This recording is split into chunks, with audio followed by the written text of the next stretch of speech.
Hi good morning guys. Good morning to all of you. आप सभी लोग कैसे हैं? मैं उम्मीद करता हूं कि आप लोग जहां भी हैं सुरक्षित और अच्छे से होंगे। साथियों, मैं हूं बीके सर। आप देख रहे हैं हमारे YouTube channel BK technical institute. आप सभी को हमारे इस चैनल में बहुत बहुत स्वागत है। तो गाइस, हम लोग अपने क्लास को स्टार्ट करते हैं। जैसे इसके पिछले क्लास में हम लोगों ने पढ़ा था एम एस वर्ड को, और एम एस वर्ड में हम लोगों ने सीखा था कि बेसिकली उसके होम टैब के बारे में थोड़ा सा देखा था। और होम टैब में हम लोगों ने क्लियर किया था किन किन चीज़ों को, तो फंट और क्लिपबोर्ड को। आइए पहले स्टार्ट हम लोग करते हैं। यहाँ पर आपको क्या करना है, सबसे पहले सर्च बटन पर क्लिक करना है और वर्ड टाइप करना है। बड़ी आसान है। वर्ड जैसे टाइप करेंगे, वर्ड से संबंधित बहुत सारा चीज़ आ जाएगा, लेकिन हमें क्या करना है, तो माइक्रोसॉफ्ट वर्ड स्टार्ट करना है। इसलिए माइक्रोसॉफ्ट वर्ड को स्टार्ट कर लेते हैं। और माइक्रोसॉफ्ट वर्ड स्टार्ट करने के बाद ये आपके स्क्रीन खुल चुका है। अब किस चीज़ का, तो माइक्रोसॉफ्ट वर्ड का। तो गाइस, पहले एक हम लोग पैराग्राफ ले लेते हैं, फिर इसके आगे बढ़ते हैं। क्योंकि इसके पिछले क्लास में हमने आपको क्लिपबोर्ड, फॉन्ट, इन सभी चीज़ों को बता दिए थे। अगर जब आपने क्लास इसका नहीं किया है तो आपको मैं इसके डिस्क्रिप्शन में लिंक इसका दे दूंगा, आप उसे निश्चित रूप से देख लीजिए ताकि आपको कोई भी चीज़ छूटे नहीं। चलिए गाइस, यहाँ पर हम लोग क्या करते हैं ना कि एक पैराग्राफ हम लोग ले लेते हैं। इस पैराग्राफ के लिए क्या करना होगा, इसको जरा समझिएगा। तो पैराग्राफ के लिए हम लोग क्या करेंगे कि जैसे पिछले क्लास में मैंने बताया है कि इक्वल टू डालना है, RAND कर देना है, और शिफ्ट की दबा करके यहाँ पर ब्रैकेट ऑन ब्रैकेट क्लोज करेंगे। और जैसे ब्रैकेट ऑन ब्रैकेट क्लोज कर दिए, तो क्लोज करने के बाद अब गाइस क्या करना है, एंटर की प्रेस करना है। जैसे ही एंटर की प्रेस कर दिए हमने, तो आप आगे अब बढ़ेंगे किसके बारे में, इस पैराग्राफ में। तो आपको गाइज मैं बता दूं कि यहाँ पर जो पैराग्राफ ये दिया गया है, इस पैराग्राफ के लिए आपको क्या करना है, तो इसको समझिए। जैसे मैं बता दूं यहाँ पे कि ये आपका जो ऑप्शन दिया गया है, पैराग्राफ का ऑप्शन दिया है, आप यहाँ पर समझ रहे हैं, देख रहे हैं। ये ऑप्शन जो दिया गया है, इसी के बारे में हम लोगों को पढ़ने वाले हैं। तो निश्चित रूप से आपको पूरी चीजें पूरी तरह से स्पष्ट रूप से दिखाई दे रहा होगा। अब यहाँ से हम लोग क्या करते हैं, जूम आउट हो जाते हैं। तो यहाँ पर जूम आउट होने कर देखते हैं। अब यहाँ पर आ जाइए गाइस। अब इस पैराग्राफ में पहला ऑप्शन आपका जो दिया गया है, इस पहले ऑप्शन को समझिए। पहला ऑप्शन क्या दिया है गाइस, तो हम लोग देख रहे हैं कि सबसे पहले इस ऑप्शन को देखेंगे। यहाँ पर इस ऑप्शन को जो देख रहे हैं, ये ऑप्शन क्या कहलाता है, बुलेट कहलाता है। और बुलेट्स में इसमें बहुत प्रकार की बुलेट लिस्ट दिए गए हैं। आप जिस बुलेट लिस्ट का यूज करना चाहते हैं उस बुलेट लिस्ट का यूज कर सकते हैं, और बड़ी आसानी से आप इस बुलेट लिस्ट का यूज कर सकते हैं। तो गाइस, आते हैं हम लोग इस बुलेट लिस्ट को के ऊपर, इसको बैक चलते हैं और इस बुलेट लिस्ट को देखते हैं। और बुलेट लिस्ट पर जाने के लिए क्या करना है, तो आप देखिए, कोई भी यहाँ पर टाइप कर लीजिए मैटर। थोड़ा सा मैं बड़ा राइट कर दूं, यानी पहले यहाँ पर लेटर का साइज मैं क्या कर लेता हूँ कि बड़ा साइज ले लेता हूँ। यानी यहाँ पर जो है आप लेटर का बड़ा साइज ले लेते हैं, और बड़ा साइज लेने के बाद थोड़ा सा और बड़ा कर लेता हूँ ताकि दिखे। और यहाँ पर मैं कुछ भी मैटर को टाइप करता हूँ, टाइप कर दिया, इसके बाद भी इंटर करके टाइप कर सकता हूँ। तो प्रत्येक सेंटेंस के पहले किसी भी प्रकार का बुलेट लिस्ट लेना है, तो इसके लिए आप यहाँ पर क्या कीजिएगा, यहाँ जा करके ये बुलेट लिस्ट पर क्लिक कीजिएगा। तो पहले से बहुत सारा यहाँ पर दिया है बुलेट लिस्ट। यदि इसमें से कोई पसंद नहीं आए, तो आप यहाँ से पहले तो देख लीजिए, जो आपको अच्छा लगता है उसको अप्लाई कर दीजिए। जैसे यहाँ पर अप्लाई किए, अब जैसे यहाँ पर एंटर करेंगे, ऑटोमेटिक दूसरा बुलेट लिस्ट आ जाएगा। अगर आपको यहाँ से बुलेट लिस्ट ना लेकर के और अलग प्रकार के बुलेट लिस्ट लेना है, तो गाइस यहाँ पर आपको घबराने की कोई ज़रूरत नहीं है।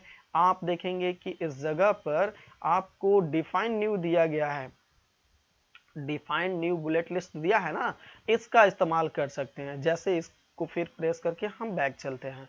जैसे इस जगह पर आप जाइएगा और इंटर कीजिएगा, तो इंटर करने के बाद जैसे यहाँ पर जाकर आप क्या कीजिएगा, इंटर कीजिएगा। तो इंटर करने के बाद आप देखेंगे कि यहाँ पर बुलेट लिस्ट के बाद और भी सिंबल दिए गए हैं बुलेट लिस्ट का। तो गाइज यहाँ पर जितने प्रकार का सिंबल लेना चाहते हैं किसी भी प्रकार का ले लीजिए, ये आपकी मर्जी के ऊपर है। जैसे भी सिंबल आपको रखना है उस तरह का सिंबल के रूप में रख सकते हैं। आप इस सिंबल को ले लीजिए, इस सिंबल को लेकर के ओके कीजिएगा और फिर यहाँ से ओके कीजिएगा तो देखिएगा उस तरह का सिंबल आ चुका है। तो मुझे उम्मीद है कि गाइज ये ऑप्शन आप सीख पाए हैं। अभी मैं एमएस वर्ड में आपको कोई काम नहीं बता रहा हूँ, सिर्फ एक एक ऑप्शन को मैं समझाने का प्रयत्न कर रहा हूं ताकि एक एक ऑप्शन अगर आप समझ जाते हैं तब फिर उसको हम लोग वर्क में लेंगे और आपको 2-4 वर्क भी दिया जाएगा ताकि आपको दिक्कत हो, जब दिक्कत होगा तो आप उसको सीखने का प्रयास करेंगे और जब सीखेंगे तो वो नया चीज आपके पास आ जाएगा। तो गाइज मुझे उम्मीद है कि ये ऑप्शन समझ में आया है। इसमें भी क्या होता है, जैसे गर्ल्स वगैरह जाते हैं लोग सामान खरीदने के लिए, बुरा नहीं मानिएगा, डोंट वरी, मैं समझाने के प्रयत्न कर रहा हूँ। तो वहां पर उनको बहुत सारे चीज पसंद नहीं आते हैं तो दुकानदार भी क्या करता है, बहुत ऐसे चीजों को रखता है, ठीक है। तो इसी तरह से इस एमएस वर्ड में भी जानता है कि कुछ लोगों को इतने सारे चीजों में से भी अच्छा नहीं लगेगा, तो वो कहता है कि ठीक है भाई, घबराने की कोई बात नहीं है, मेरे पास और भी ऑप्शन है। यहीं पर define new bullet list, bullet पर जाइए और यहां से क्या ले लीजिए, पिक्चर ले लीजिए। तो आपको जिस प्रकार का, इसमें बहुत सारे पहले से पिक्चर दिया हुआ रहेगा, आप इसमें से किसी भी पिक्चर को यूज कर सकते हैं जैसा आपको पिक्चर चाहिए। आप देख रहे होंगे कि इसमें कुछ प्रकार का पिक्चर दिया गया है, अगर इस प्रकार का यूज करना चाहते हैं तो ऐसे यूज कर लीजिए। देखिएगा ओके करने के बाद वो इमेज के रूप में आ जाएगा। लेकिन कुछ लोगों को इसके बावजूद भी पसंद नहीं पड़ता है, तब उसके लिए भी तो कुछ व्यवस्था होना चाहिए ना। तो इसके लिए भी कुछ व्यवस्था क्या है और उसको देख लीजिए, उस व्यवस्था में क्या क्या चीजें हैं। उसके लिए भी कुछ व्यवस्था रखा गया है और वो क्या व्यवस्था है तो उसको समझिए। इसके लिए भी उसने कहा कि ठीक है कोई बात नहीं है, मेरे पास उसके लिए भी व्यवस्था है कि आप यहीं पर जाइए डिफाइन न्यू बुलेट लिस्ट पर और पिक्चर पर ही क्लिक कीजिए, कोई बात नहीं है। और पिक्चर पर क्लिक करने के बाद देखिएगा यहाँ पर इंपोर्ट का ऑप्शन दिया गया है। तो इंपोर्ट का ऑप्शन का यूज कर सकते हैं। जैसे यहाँ पर इंपोर्ट के ऑप्शन जो यूज करना है तो यहाँ पर क्लिक कर दीजिए।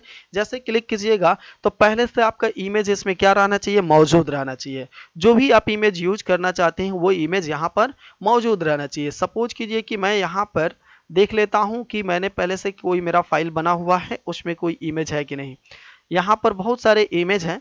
अब इस इमेज को ही मैं इंसर्ट करा लेता हूँ और इंसर्ट कराने के बाद इस इमेज को मैं सेलेक्ट करूंगा पुनः और ओके करूंगा और पुनः यहाँ पर ओके करूंगा तो देखूंगा कि यहाँ पर वह इमेज क्या हो गया है, बुलेट लिस्ट के रूप में आ चुका है। तो गाइज ये कैसा लगा आपको, ये आपको बहुत बेहतर ढंग से समझ में आया होगा। यानी जिस प्रकार के आप बुलेट लिस्ट अप्लाई करना चाहते हैं उस प्रकार का बुलेट लिस्ट अप्लाई कर सकते हैं। और बुलेट लिस्ट अप्लाई करने के बाद ध्यान से समझिएगा गाइज कि इसमें बहुत सारे आपको वर्क भी करना है और वर्क भी मैं देते जाऊंगा आपको कि कैसे आपको वर्क करना है। चलिए गाइस, अब इसके बाद हम लोग बात करते हैं किस चीज के लिए, कि अगर आपको क्वेश्चन वगैरह जैसे संबंधित काम करना रहता है, क्वेश्चन से रिलेटेड काम करना रहता है, तो क्वेश्चन से संबंधित काम करने के लिए क्या कीजिएगा, नंबरिंग का यूज आपको करना पड़ता है। तो जिस प्रकार का नंबरिंग चाहिए उस प्रकार का नंबरिंग ले लीजिए।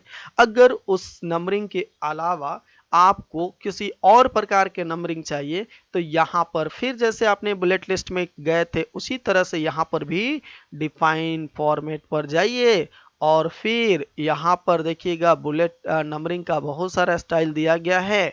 आप यहाँ से सेलेक्ट कीजिए और यहाँ पर टर्म एंड कंडीशन के साथ लगा दीजिए, आपका हो जाता है। कोई दिक्कत, समझ में आ रही है बातें ना। अब आते हैं सबसे इंपॉर्टेंट चीज पे। जैसे हम लोग कोई क्वेश्चन पेपर तैयार करते हैं तो क्वेश्चन पेपर जब तैयार करते हैं ना तो उसमें मल्टी लेवल लिस्ट की जरूरत पड़ती है। मल्टी लेवल लिस्ट के लिए क्या करना है गाइस, थोड़ा सा आवाज जो है ना यहाँ पर कम हो जाता है जब मैं यहाँ नीचे लगाता हूँ, इसलिए मैं माइक को पकड़ करके ही यूज करता हूँ ताकि आवाज स्पष्ट आ पाए। देखिए यहाँ पर विंडोज की दबा करके हम प्लस का सिंबल दबाएंगे तो ये जूम हो जाएगा। जूम होने के बाद यहाँ पर गाइस ध्यान से समझिएगा, ये ऑप्शन जो दिया गया है इस ऑप्शन का क्या नाम है, तो इस ऑप्शन का नाम है मल्टी लेवल लिस्ट। तो मल्टी लेवल लिस्ट के यूज करने के लिए आप देखेंगे ना तो बहुत सारे यहाँ पर दिया गया लिस्ट, आपको ये लिस्ट चाहिए, इसको सेलेक्ट कर लीजिए। ठीक है, हम जूम आउट कर लेते हैं, विंडोज की दबाकर माइनस की दबाइएगा, ये आपका क्या हो गया, आउट हो गया। तो इस प्रकार से गाइस यहाँ पर मल्टी लेवल लिस्ट का काम क्या है समझिए। यहाँ पर तीसरा के बाद चौथा जो नंबरिंग आ रहा है, चौथा नंबरिंग ना आकर के उसमें क्या आ जाए कि अब सीरियल वाइज हम लेकर आए। सीरियल वाइज लाने का मतलब क्या हुआ कि तीसरा का हम लोग कभी कभी क्या होता है, देखिएगा लिखा रहता है there are flowing question answer, अब या these are flowing question answer. अब यहाँ पर नीचे में रोमन में दिया रहता है 1 2 3, तब इसके लिए यहाँ पर गाइस ध्यान दीजिएगा। फिर मैं इसको थोड़ा सा जूम करता हूँ ताकि समझ में आए। इसको हम लोग क्या बोलते हैं, इसको बोलते हैं डिक्रीज आइडेंट और इसको बोलते हैं इंक्रीज आइडेंट। डिक्रीज आइडेंट से क्या होता है गाइस कि ये स्टेप बाय स्टेप बैक लेकर जाता है, यानी कर्सर को पीछे पैराग्राफ में लेकर जाता है और ये पैराग्राफ को आगे बढ़ाता है। तो हम लोग क्या करेंगे, जैसे इसको जूम आउट करके देखते हैं, जैसे यहां पर हम क्या करेंगे इंक्रीज आइडेंट करेंगे, देखिएगा इसका सीरियल नंबर क्या हो गया, बदल गया। तो यहां से सीरियल नंबर क्या होता है, चेंज हो जाता है। तो इसका प्रयोग किस लिए किया जाता है, पैराग्राफ को चेंज करने के लिए, सीरियल नंबर को चेंज। अब ये बहुत आपका यूज में आने वाला है। किस लिए यूज में आने वाला है, तो जब आप क्वेश्चन पेपर टाइप करते हैं, तो क्वेश्चन पेपर टाइप करते हैं ना गाइस, तो क्वेश्चन पेपर का टाइप करते समय में देखिएगा कि क्वेश्चन नंबर 3 का ए बी से करके देता है। अब यहाँ पर जैसे इस प्रश्न का भी अगर एक और सब प्रश्न हो जाए तो यहाँ पर इंक्रीज कर दीजिए, फिर यहाँ पर इंक्रीज कीजिएगा तो देखिएगा रोमन में ये आ गया। मैं कुछ भी लिख रहा हूँ समझाने के लिए, ऐसा नहीं आप भी कर लीजिएगा, मैं समझाने के लिए लिख रहा हूँ। ठीक है, तो इस तरह से आप देखिएगा रोमन में आ गया। अब इससे बैक जाना चाहते हैं तो फिर डिक्रीज आइडेंट पर क्लिक कीजिए, एक एक स्टेप देखिएगा बैक जाइएगा, एक एक स्टेप बैक चला जा रहे हैं ना गाइस। अब फिर यहाँ पर अपना मूल प्रश्न लिख दीजिए, फिर इसके बाद आ रहा है वो सीरियल। तो इसका कमाल आप समझ पाए हैं कि डिक्रीज आइडेंट और इंक्रीज आइडेंट और मल्टी लेवल लिस्ट, इसका विशेष रूप से प्रयोग कहाँ किया जाएगा इन तीनों ऑप्शन का, जब हम क्वेश्चन पेपर तैयार करते हैं। तो गाइज मुझे उम्मीद है कि इस वीडियो को देखने के बाद आप निश्चित रूप से क्वेश्चन पेपर अपना तैयार करना सीख जाएंगे और ये बड़ी आसान तरीका है सीखने का, कोई दिक्कत नहीं तो है नहीं। अब इसके आगे हम लोग बढ़ते हैं गाइज, तो यहाँ पर एक ऑप्शन दिया गया है कि आपको क्या करना है A to Z, मतलब इसमें हम नेक्स्ट टर्म में जब टेबल बनाएंगे तो उसमें विशेष रूप से समझाएंगे कि शॉर्ट जो होता है असेंडिंग और डिसेंडिंग ऑर्डर में डेटा को सजाने के लिए इसका प्रयोग किया जाता है, यानी बढ़ते क्रम और घटते क्रम में इस डेटा को सजाने के लिए इसका प्रयोग किया जाता है। और यहाँ पर जो दिया गया है 100 और हाइड करने के लिए पैराग्राफ सिंबल का, ये जो आ रहा है प्रत्येक सेंटेंस के लास्ट में, यहाँ पर देखेंगे ये पैराग्राफ एक सिंबल होता है जो ऑटोमेटिक जैसे हाईलाइटेड ये रहता है तो आ जाता है, जैसे यहाँ पर से डिस हाईलाइटेड करेंगे तो ये हट भी जाएगा, तो यहाँ से ये हट भी गया। अब गाइस देखिएगा यहाँ पर क्या करना है आपको, इस जगह पर अब देखिएगा ना तो दिया गया है क्या करने के लिए, लेफ्ट लिखना है, राइट लिखना है। अगर राइट सेंटर कर देते हैं तो बीच से लिखेगा और इसी को राइट कर देते हैं तो राइट साइड से लिखेगा। कभी कभी क्या होता है गाइस कि आपने राइट कर दिया और लिखना प्रारंभ किया तो आप कहते हैं सर, या जो भी आपको सिखाने वाला, सर यहाँ पर जो है ना इधर से क्यों लिख रहा है, हम तो पहले इधर से लिखते थे। तो आप गाइस गौर कीजिएगा कि यहाँ पर जो आपने देखा है इन जगहों पर, फिर से मैं एक बार जूम करके दिखा देता हूँ, इन सारे चीजों को जूम करके एक बार दिखा देता हूं, जूम करके देख लिया जाए। इस जगह पर जो दिया गया है ये एलाइज बोला जाता है। टेक्स्ट को लेफ्ट से लिखना है कि राइट से सेंटर से लिखना है या राइट से लिखना है, यहाँ आपको जस्टिफाई करना है। जस्टिफाई करने का मतलब होता है कि लेफ्ट में जितना जगह छोड़े हैं उतना ही जगह राइट में भी छोड़ेगा। और उसके बाद गाइस देखेंगे तो दिया गया है लाइन स्पेसिंग, दो सेंटेंस के बीच में लाइन की स्पेसिंग जो रहता है वो ज्यादा गैपिंग रहता है, तो उस गैपिंग को क्या करना है, कम करने के लिए, डिस्टेंस को कम करने के लिए इसका प्रयोग किया जाता है। ठीक है, यानी डेंसिटी को कम और ज्यादा करने के लिए। अब उसके बाद शेडिंग जो दिया गया है उसके पीछे जो भी टेक्स्ट लिए हैं उसके पीछे का कलर को चेंज करने के लिए। और फिर यहाँ पर दिया गया है बॉटम बॉर्डर, तो इसमें बॉर्डर में बहुत सारे बॉर्डर हम लोगों को मिलेगा जिन बॉर्डर को हम लोग बारी बारी से देखेंगे। तो गाइस अभी हम आते हैं इसको फिर जूम आउट करके बैक, और इसमें हम लोग देखेंगे किस चीज के बारे में, ये समझ पाए कि लेफ्ट से लिखना है, राइट से लिखना है, जिधर से लिखना है उसको लिख सकते हैं। अब दो सेंटेंस के बीच में गाइस देखिएगा, यहाँ पर मान लीजिए कि मैंने दो सेंटेंस को सिलेक्ट किया और इन दोनों सेंटेंस के बीच में लाइन स्पेसिंग को कम करना है। देखिए यहाँ पर जैसे दो कर देते हैं तो लाइन स्पेसिंग क्या हो गया, बढ़ गया, बढ़ा ना। अब इसी को लाइन स्पेसिंग को यहाँ से क्या करते हैं, कम करते हैं, तो देखिए घटेगा। इसके साथ साथ इसमें एक और ऑप्शन दिया गया है, रिमूव स्पेस आफ्टर पैराग्राफ। ये क्या है, तो पैराग्राफ स्पेस करने का मतलब हो गया कि दो लाइन के बीच में जो दो लाइन दिया गया है, इस दो लाइन के बीच में क्या है, एक डिस्टेंस है, उस डिस्टेंस को रिमूव कर दीजिएगा तो ये और सघन हो जाएगा। यानी इसके बाद जो लिखने वाला मैटर होगा वो एकदम सघन पे सघन रहेगा, यानी ज्यादा दूरी नहीं रहेगा। अगर यही ऐड रहता है तो उसमें थोड़ा सा दूरी बढ़ जाता है। तो इस प्रकार से गाइस ये लाइन स्पेसिंग हुआ। अब मुझे उम्मीद है कि गाइस इसको बहुत अच्छे से समझ पा रहे होंगे। अब नेक्स्ट टर्म में दिया गया है गाइस कि यहाँ पर जो आप टेक्स्ट ले रहे हैं इसके पीछे का बैकग्राउंड कलर चेंज करना चाहते हैं, तो इसके पीछे के बैकग्राउंड कलर चेंज करने के लिए गाइस किसका प्रयोग हम लोग करेंगे, तो बैकग्राउंड का। जैसे देखिए अब यहाँ पर पूरे बैकग्राउंड इसका पीछे का क्या हुआ, चेंज हो गया। ठीक, तो मुझे उम्मीद है गाइस इसको समझ पा रहे होंगे। अब नेक्स्ट वीडियो के लिए हम लोग फिर रेडी करेंगे, तैयार रहेंगे क्या चीज़ के लिए, तो थोड़ा सा मैं बता देता हूँ इसी में। उसके बाद फिर नेक्स्ट टर्म में अगला वीडियो में हम लोग टेबल वगैरह बनाना सीखेंगे। गाइज इसमें ध्यान दीजिए, इसमें आप लोग क्या करते हैं, जैसे क्वेश्चन पेपर आपने बना दिया और क्वेश्चन पेपर बनाने के बाद चारों तरफ उसका क्या देना चाहते हैं, बॉर्डर देना चाहते हैं। तो बॉर्डर चारों तरफ देने के लिए इसमें बॉर्डर तीन प्रकार के इसमें ऑप्शन आएगा। एक तो बॉर्डर होगा, एक होगा पेज बॉर्डर और एक आपका होगा शेडिंग। तो यहाँ पर आते हैं ऑप्शन पर, यानी इसको भी ध्यान से देख लीजिएगा। इसको मैं जूम करता हूं,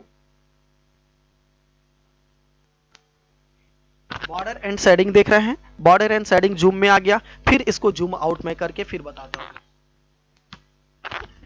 अब यहां पर देखिएगा ना, तो जूम आउट मैंने कर लिया। अब इस बॉर्डर एंड शेडिंग पर चलते हैं और फिर देखते हैं। बॉर्डर एंड शेडिंग पर जाकर के क्लिक करना है गाइस। अब यहाँ पर क्लिक करने के बाद इसका किस तरह का बॉर्डर का स्टाइल रखना चाहते हैं उसको सेलेक्ट कर लीजिए। यहाँ से सेलेक्ट करने के बाद आपको गाइस क्या करना है कि कलर ले लेना है। अब जरा सा इसको विस्तार पूर्वक देखना होगा जूम करके, तो आवाज पर जरा सा कम ध्यान दीजिएगा और कर्सर पर ज्यादा ध्यान दीजिएगा।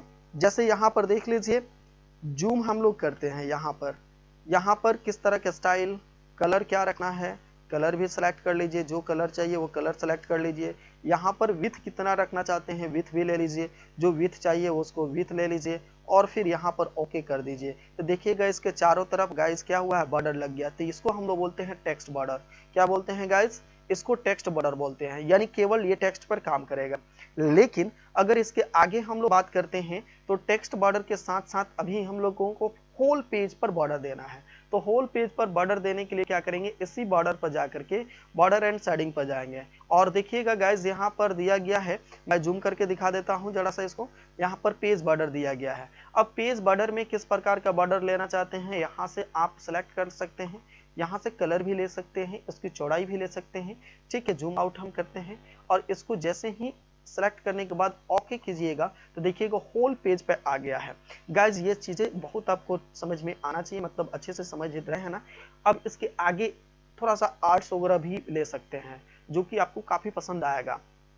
इस बॉर्डर एंड शेडिंग पे ही जाएंगे और इस पेज बॉर्डर पर क्लिक करेंगे। पेज बॉर्डर का मतलब हो गया होल पेज, बॉर्डर का मतलब केवल टेक्स्ट, और शेडिंग का मतलब हो गया जो टेक्स्ट ले रहे हैं उसके पीछे का बैकग्राउंड चेंज करना। ठीक है, यहाँ पर आर्ट के रूप में बहुत सारा दिया गया है, आप जिस तरह के लेना चाहते हैं गाइस उसको सेलेक्ट कीजिए और फिर इसको अप्लाई करके देखिए। पूरे होल पेज पर क्या आ गया ये, तो होल पेज पर यहाँ पर आपका देखेंगे कि बॉर्डर आ चुका है। तो गाइज मैं उम्मीद करता हूँ कि अच्छी तरह से आप समझ पा रहे होंगे।